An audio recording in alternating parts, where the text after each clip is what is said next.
বন্ধু, রেজাল্ট যাওয়ার হয়েছে। আমরা সবাই মিলে স্যারের সাথে দেখা করতে যাবো, তাড়াতাড়ি চ। না, আমি যাবো না। আরে চ, স্যারের সাথে দেখা করে আসি। ও, তুমি এ প্লাস পেয়েছো, তাই তোমার এত কুতকুতানি। তোমরা যাও, আমি যাবো না। আরে চ, যাওয়ার চ তো হয়েছে, বন্ধু, চ। তাড়াতাড়ি চ। চ তো। চ। এই,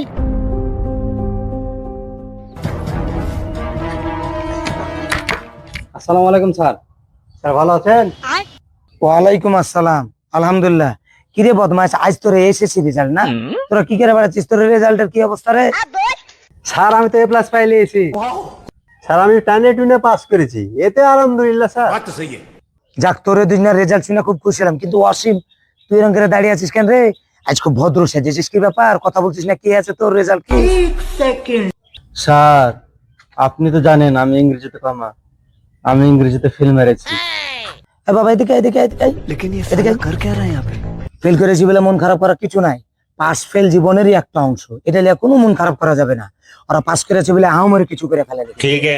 ওই যে যে ছোড়া এ প্লাস পেয়েছে না, ওই দেখবি ভবিষ্যতে যে তৃতীয় থেকে চতুর্থ শ্রেণী কর্মচারী হবে। আর যে ছোড়া টাইনা টুনা পাস করেছে, ও চেষ্টা করলে বিসিএস দিয়ে সচিব হতে পারবে। আর তুই তো আমার বাপ গর্ব, তোকে আমি গর্ব করবো।